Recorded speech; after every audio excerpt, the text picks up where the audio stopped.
Christoph was absolutely dedicated from the beginning to have these creatures being choreographed.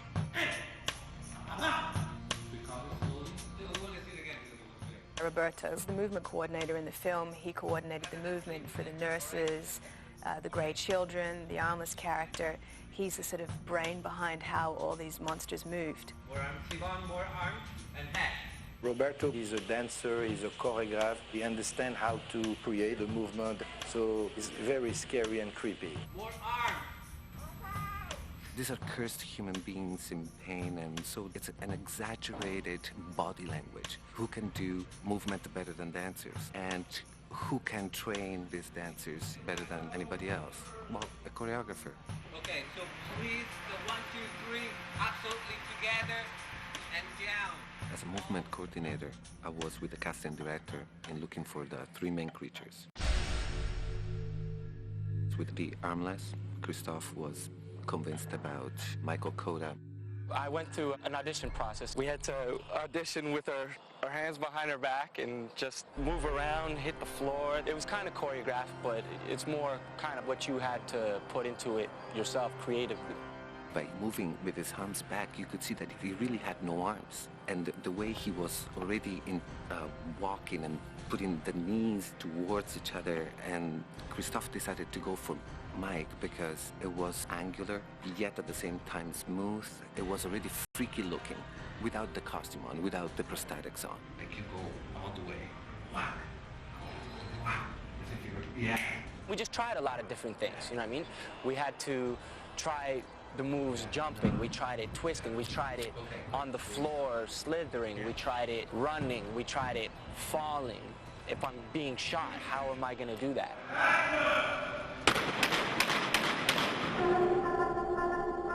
What I think the problem was for Michael at the beginning was to not be overwhelmed by the costume. His arms are like this, he's wrapped around, they put this hat on him, and that's it. He's completely blind. Of course, if you don't see anything, it's already difficult to walk. You can just imagine big movements in a very crooked way. You really got to count your steps and really know your surroundings, or you can get really, really, really hurt. As soon as you feel the left to the shoulders, just turn slightly and go forward, all right? Say I'm walking forward, I turn around and somebody shoots me. I have to be pretty much put on my mark, and I gotta really count out. So it'd be like 3 steps this way, turn around, get shot, and it's 3 little chugs backwards. Go, go, go, all right? Okay. Roberto tells me what to do, how low to go, and just puts pictures in my head that really help me get the acting across. Action! Stay on, stay on. Left. Now turn to the right. Straight ahead as you want. Straight ahead like this. Straight ahead. Stop. Ready and break.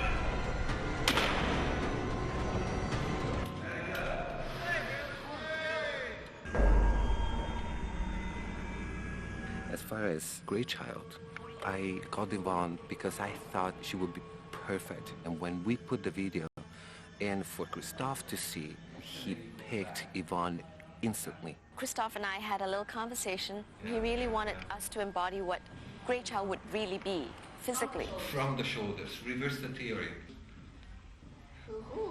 In the rehearsals, which really was the creative process, we played around with the idea of what a strange-looking creature child would be like, going on the basis of a kid. Oh, like a 2-year-old who can't balance. Yeah. And distorted it a little bit more. Found much more bizarre ways of how this creature would carry its arms, its head, how their feet might be. It's like a tightrope walker. Tightrope walkers, you know, they use their hands to balance. She could see a little bit from the ear. There was the little hole that she could see. But it's not always in line with my hole because the head shifts.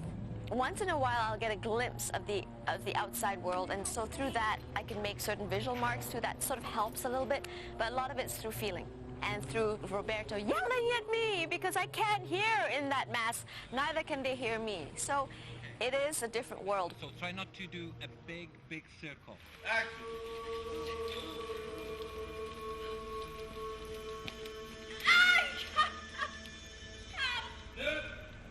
To be honest, I never saw her face in real life. I don't know what she looks like.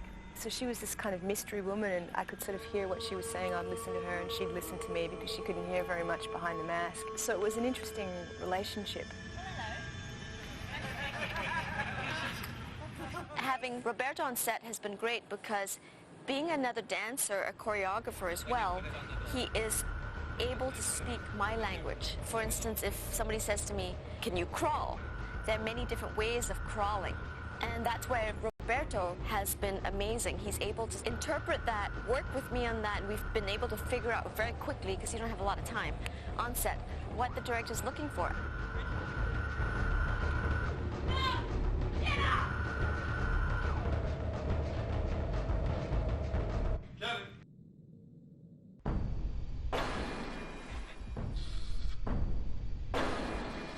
What I tried to do with the nurses was to be as close as I could be with the movement in the video game. I got into the studio, I knew exactly what I wanted, and Christophe was in the studio as well, and he knew exactly what he wanted to see.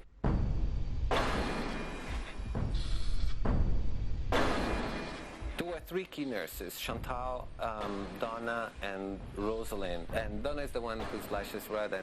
Straight across. You'll turn when it comes. Donna already in rehearsals came out with this really kind of aggressive movement that Christophe really liked, and he decided that Donna was going to be the one who was going to slash. We're shooting really, really fast, so some of the stuff we didn't get to rehearse, and on this particular day I had a fight scene with a nurse who had no face, so she couldn't see very well, and she ended up punching me in the jaw. Slow, slow, very slow. They were my favorite ones, just because it was such a strong and bizarre, crazy image.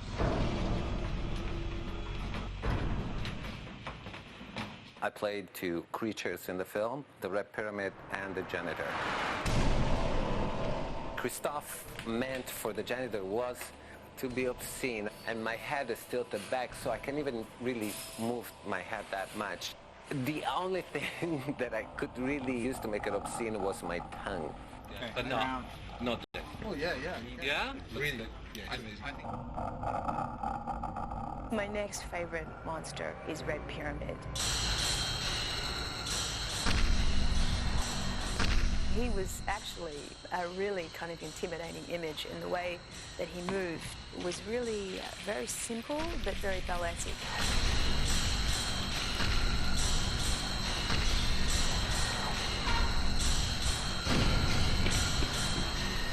What I was trying to do as much as I could was to reproduce exactly the movement from the video game. As soon as it hits, gravity hits, he goes Exactly, with the exactly. sword, That's, and then he flips it back. exactly, that's the idea. I did my best effort, but the first day when all the elements were in place, meaning the tall boots and the helmet that is at least 12 pounds heavy. So my first hour was on set was quite difficult, I would say, quite challenging. Hey guys, make some room, please.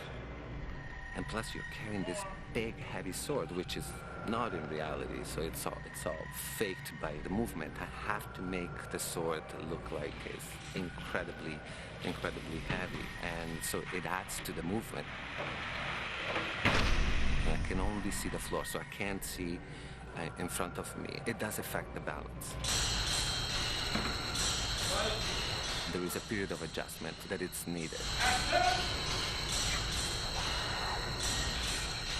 And all the women on set really liked that character because he had a naked bottom, and you'd see that on set every day. So he's really scary from the front, but not so scary from the back. It's a lot of fun. You feel like a little boy. I mean, this has been a boy's dream. It was a lot of fun. Something that I would not suggest people to do it in their homes, but absolutely was an incredible treat. That's a wrap.